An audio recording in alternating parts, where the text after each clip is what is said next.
कृपा किसको कहते हैं, उदारता किसको, करुणा किसको, दया किसको। अपाला शिव की साधना से कुशाश्व के साथ में उसका विवाह हो गया, कुशाश्व के साथ में परिणाम है। अब जरा विचार करिए कि शरीर में चर्म रोग हो और विवाह हो जाना कितना कठिन है, पर उसकी कृपा जब होती है सब कार्य अपने आप होने लगते हैं, अपने। सोचो नहीं वो भी हो जाए तो समझ लो शंकर जी की बड़ी उदारता है, शिव जी की बड़ी कृपा है। जो सोचा नहीं तो भी हो गया। आप में से कई माताएं भाई ऐसे होंगे जिन्होंने सोचा ही नहीं होगा कि हम क्या इतने करीब में बैठकर शिव महापुराण की कथा सुन लेंगे, तो ये तो उसकी उदारता हो जाए तो समझ लो कृपा। सोचा ही नहीं तो भी हो रहा है। प्रभु आपकी कृपा से सब काम हो रहा है, करते हो भोले बाबा मेरा नाम हो रहा है, भोले आपकी कृपा से सब काम हो रहा है। सोचा ही नहीं तो भी हो रहा। अपाला का विवाह हो गया, चली गई, विवाह कर कर अपने पति के गांव घर, पर शरीर में रोग और बढ़ता चले गया। चर्म रोग इतना बढ़ गया कि शरीर में गंध आने लगी। पति ने ले जाकर उसको जंगल में छोड़ दिया। जंगल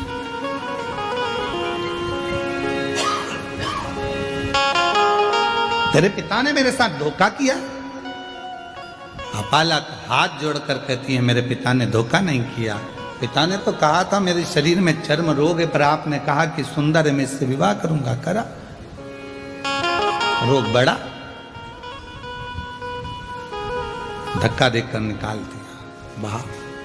जंगल में घूम रही अपाला, कहाँ जाऊं, किसके पास जाऊं। फिर मन में आया कि पति ने निकाल दिया, पर पिता थोड़ी ना शरीर देखता है, माता थोड़ी ना शरीर देखती है। माता पिता तो ऐसे होते हैं, अगर बच्चा बेकार भी है, उसको कोई रोग भी है, तो भी माँ बाप उससे दूर नहीं हटते, उसको करीब रखते हैं, करीब रखते हैं। माता पिता थोड़ी ना दूर करते। अब ईमानदारी से बोलो, अगर बच्चे को बुखार आ रहा है, बच्चा रात को चमक रहा है, डर रहा है, उसको बुखार आ रहा है, कोई बच्चे को एकदम तकलीफ हो गई और माँ बाप कहे नहीं नहीं मैं हाथ नहीं लगाऊंगी, मैं इसके पास नहीं जाऊंगी, इसको फीवर है, इसको बुखार है, इसको शरीर में कष्ट है। शिव महापुराण की कथा कहती है कोरोना जैसी बीमारी भी आई, आप लोगों ने दर्शन किया होगा, उस कोरोना जैसी बीमारी में सबने साथ छोड़ दिया, भाई बंधु कुटुंब कबीला कोई ना साथ दे, पर माँ बाप, भले बच्चे की तकलीफ थी, लोग कह रहे हैं तुम बीमार हो जाओगे मत जाओ, पर माँ बाप अपने बच्चे को नहीं छोड़े। माँ बाप तो उसको लगा साथ, माता पिता।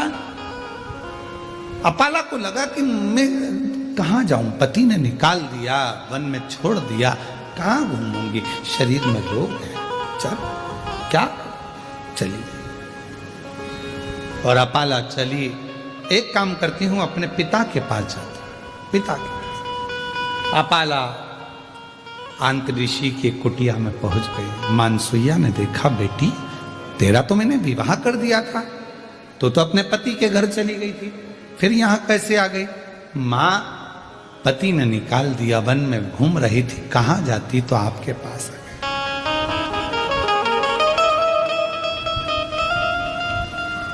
मेरी जीजियों, मायका मां से होता है, मायका शब्द ही मां से जुड़ा हुआ। मां ने तुरंत कहा क्यों चिंता करती है, यहां रहे। मां, शरीर में चर्म रोग बढ़ गया है, गंध आ रही है, सब दूर हट जाते हैं, क्यों टेंशन, क्यों चिंता। आंतऋषि आ रहे थे स्नान कर कर, अपाला को देखा, बेटी तू यहां, हाँ पिताजी।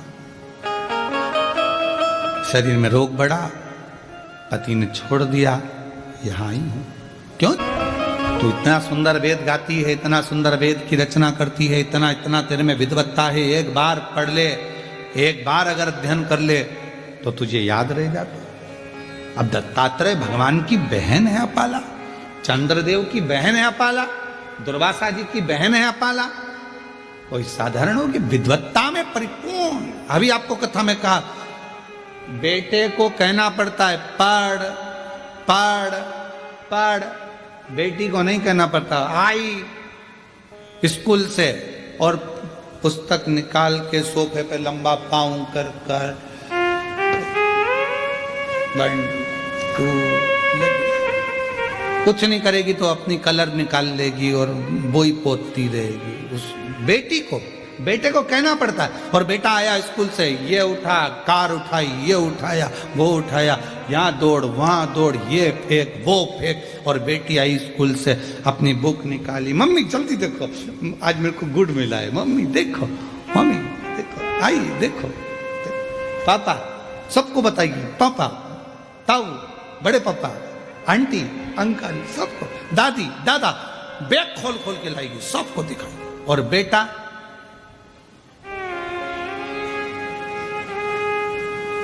मम्मा का मोबाइल लेकर बैठा, पापा का पेन लेकर बैठा, पर बेटी उसको नहीं कहा जाता कि तू कुछ कर।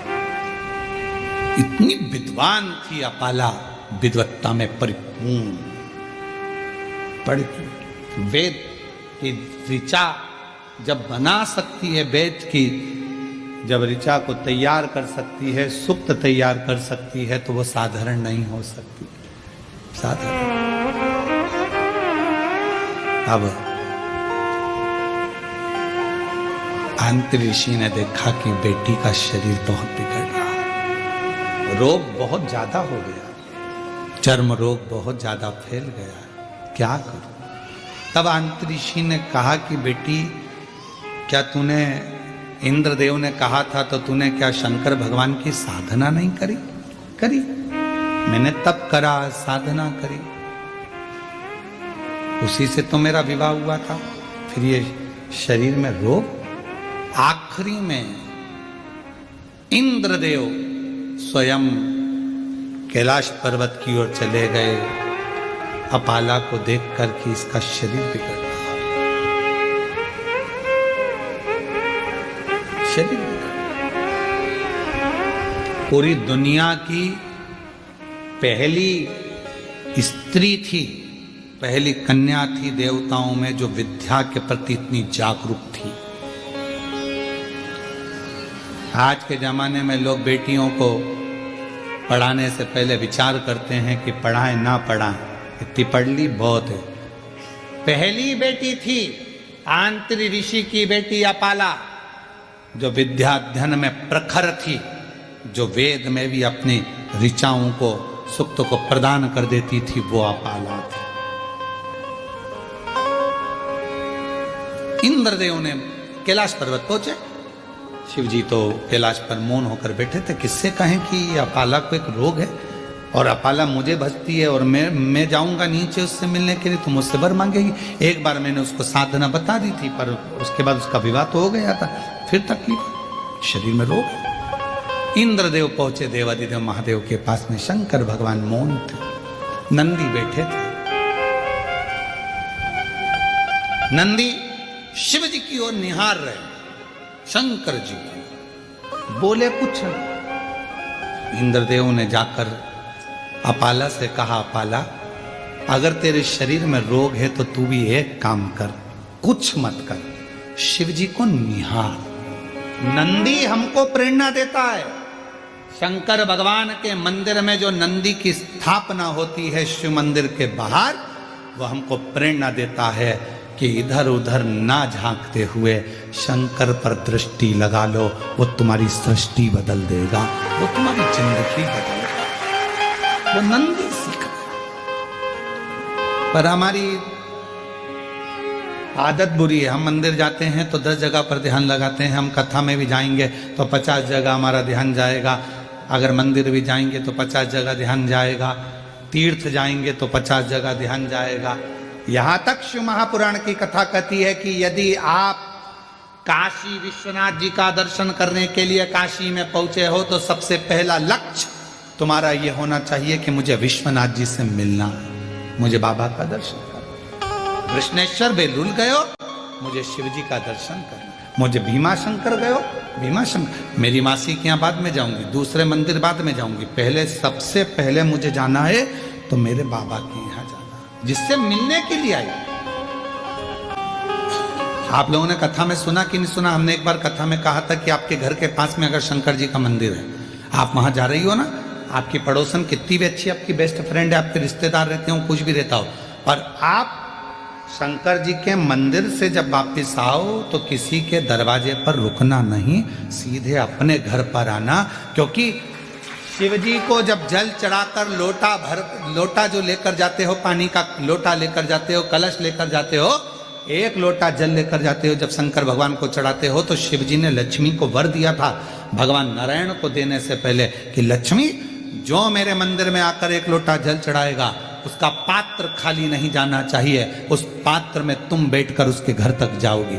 अब मालूम पड़े हम पड़ोसी के यहाँ रुक गए, बहन के यहाँ रुक गए, रिश्तेदार के यहाँ रुक गए, नातेदारों के यहाँ रुक गए, वहां बैठकर बात करने लगे, तो अपना जल की जो लक्ष्मी होती है, पात्र की जो लक्ष्मी होती है, वहां रुक जाती है, उस पात्र को लेकर घर तक।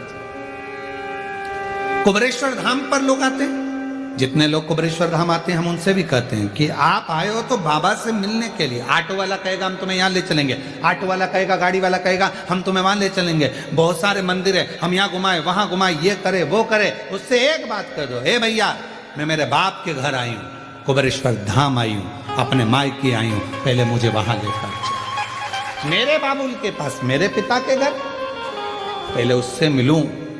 उससे अगर मैं जाकर प्रार्थना करूंगी और जो बाप देता है, फिर तो तुम सब, पिता जिंदा है ना, माँ जिंदा है ना, तब तक मायके से जो मिलता है वो दिल से मिलता। माँ बाप जाने के बाद भाई है, भाभी है, हमारा इनसे रिश्तेदारी खराब नहीं है, भाभी भैया से हो, ये भी है, पर तुम जाओगी ना तो सोच कर दिया जाएगा, दीदी को ये दूं कि ना दूं, ऐसा दूं कि ना दूं, लिफाफा कितने का दूं, भांजे आए हैं, भांजी आई हैं तो उनको क्या दिया जाए, क्या सोचना पड़ेगा। पर माँ बाप सोचते नहीं है, माँ बाप से नहीं पूछती कि बेटी को दूं कि दूं, पापा नहीं पूछते कि बेटी को दूं कि दूं, माँ बाप है, उठाया दे दिया, घर में उसका भी तो हिस्सा है, उठाया दे दिया। पर माँ बाप के जाने के बाद उसी तरह कुबरेश्वर धाम जो आते हैं वो शंकर भगवान को, कुबेर भंडारी को अपना बाप मानते हैं, मायका मानते हैं कुबरेश्वर धाम को, तो वहां आकर सीधे अपने बाप से कहा जाए, वो कहे ऑटो वाला यहाँ ले चलूँ, मान ना मैं, मुझे तो मेरे बाबा के घर ले चलो, वहां जाऊंगी, मांगूंगी, वो दे देगा। और तेरे दरबार की बाबा निराली शान देखी है, तुझे नहीं देखा पर झोली भरी देखी है, मुख दुनिया मोड़े बाबा तू मुखड़ा, मैनू लगी परी बाबा तू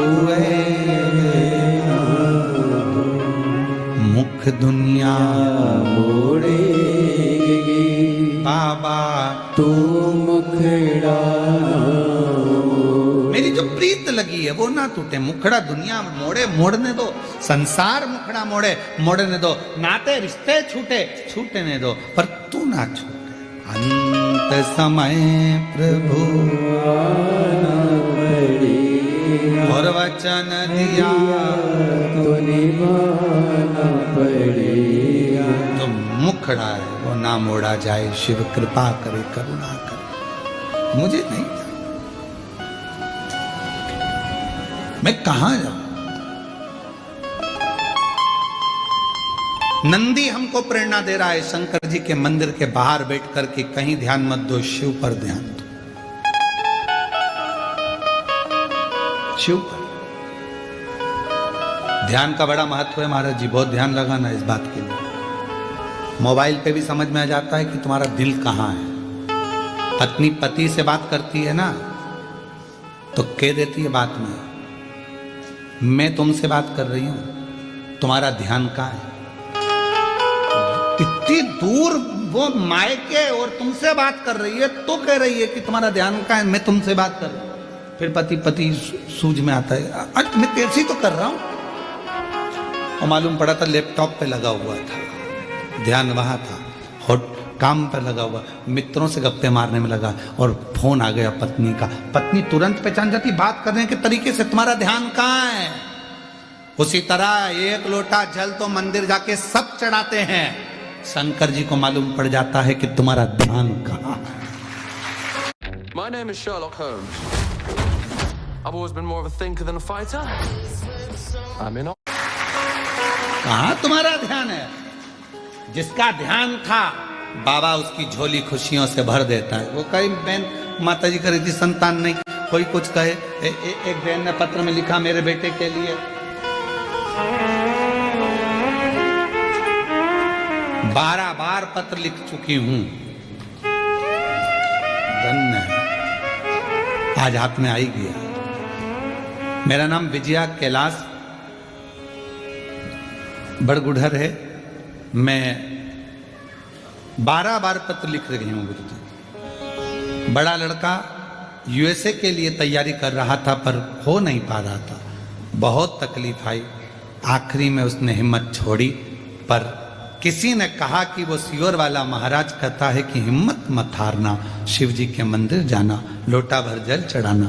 पार्थिव लिंग का पूजन किया, 6 बजे पूजा कर कर मंदिर में से 7 बजे आकर बैठी और तभी बाबा ने ऐसी कृपा कर दी कि मेरा बेटे का सिलेक्शन हो गया और वो उनके में नौकरी।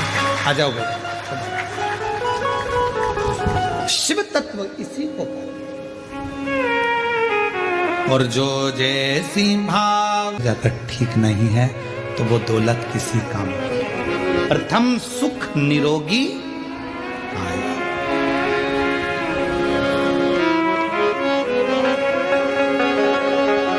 एक बार हम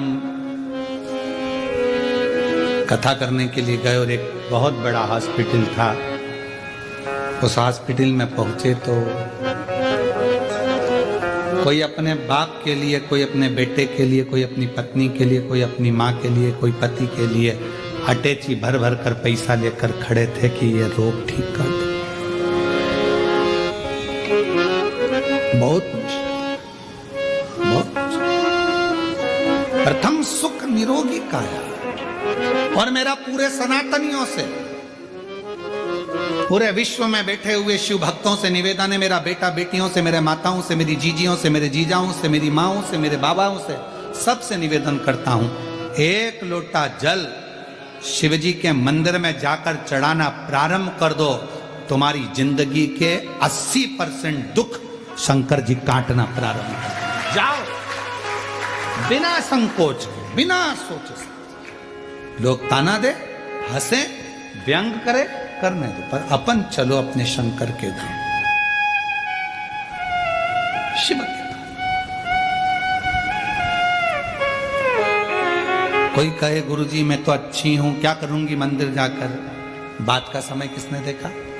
कोई को मालूम है समय कैसा आ सकता है? कैसा समय आएगा ये किसको मालूम? जाओ शिव को जल चढ़ाओ। अपाला शिव की साधना करी, हाँ तप करी, हाँ। अब शंकर जी को निहार रही थी, वहीं से तुमरुका जी निकल कर जा रहे थे। तुमरुका जी ने अपाला को देखा, रोज बैठी रहती है, शिव जी को देखती रहती है। इसको ना जाने किसने कह दिया कि नंदी जैसे बैठ जा शंकर को देखने के लिए। तुमरुका जी ने कहा अपाला, अभी तक तूने शिव जी की आराधना करी, साधना करी, तप करा, शंकर जी का पूजन किया क्या तूने? शिव तप से ज्यादा पूजन से प्रसन्न होते, शिव साधना से ज्यादा पूजन से प्रसन्न होते। तू एक काम कर, शिव मंदिर तो रोज आती है, शंकर की आराधना करती है, शिव के ऊपर 1 लोटा जल समर्पित करना प्रारंभ कर। जल, हाँ। अपाला ने एक लोटा जल चढ़ाना चालू करा। आज इंद्रदेव भगवान शंकर के पास पहुंच गए। शिव के नेत्र खुले हुए थे। शिव जी से प्रार्थना करी, मेरी बेटी है अपाला, वो बेटी अपाला जिसने रचनाएं करी हैं, वेद और शास्त्र उसके कंठस्थ हैं, वो अपाला चर्म रोग से ग्रसित है, कुछ करुणा करो। शंकर भगवान तो कुछ नहीं बोले, पर इतने में नंदी ने कह दिया, अपाला कल शिव जी को जो जल चढ़ाएगी, चढ़ा हुआ जल इंद्रदेव तुम झेल लेना, उस जल को अपाला के शरीर पर डाल देना, उसका चर्म रोग समाप्त हो जाएगा। अपाला के शरीर पर, और अपाला जल चढ़ाई। हमने एक बात कही थी, आप लोगों के स्मरण में है कि नहीं है वो हमको नहीं मालूम, याद होगा तो आप जरूर बताओगे। शिवलिंग है, जलाधारी है, ये शंकर जी, जलाधारी पार्वती जी, जल बहता है यहाँ गणेश, कार्तिकेय, अशोक सुंदरी। बोला था ऊपर जो जल बहता है वो शिव जी की 5 बेटियां, जया, विषहरा, शामरी बारी, दौतली। जो जल बहकर जाता है, जिसको लांगा नहीं जाता, जहां से जहां तक जल जा रहा है उसकी दूरी पर सबसे पहला स्थान इंद्र का, वरुण, गरुण, 33 कोटि देवता उस जल को लेने के लिए खड़े रहते हैं। ये जल इंद्र ने झेला, ये जल, और वो जल झेल कर इंद्रदेव ने अपाला के शरीर पर डाल दिया। जैसे ही डाला, अपाला समझ नहीं पाई आज हल्की सी पानी की बूंद कहां से। कभी कभी एक थोड़ा सा, अगर जिसकी शिव भक्ति प्रबल हो जाती है, जो शिव जी को बहुत मानने लगता है, शंकर उसको प्रेरणा देते। कभी कभी आप शंकर जी को जल चढ़ा रही होती हो, मंदिर में कोई नहीं होता, तो भी हल्की सी पानी की बूंद तुम्हारे चेहरे पर, शरीर पर आ जाती है, समझ में नहीं आता, कोई नहीं है, पानी का छींटा कहां से आया। तुमने दूसरे से पूछा क्यों जलवृष्टि हो रही है क्या, कोई ने पानी डाला था क्या, कोई ने कूलर चालू करा क्या, कोई ने पंखा चलाया क्या, ये पानी का छींटा मेरे ऊपर कहां से आया। तुम्हें समझ नहीं आता, तुमने जो शिव जी को जल चढ़ाया है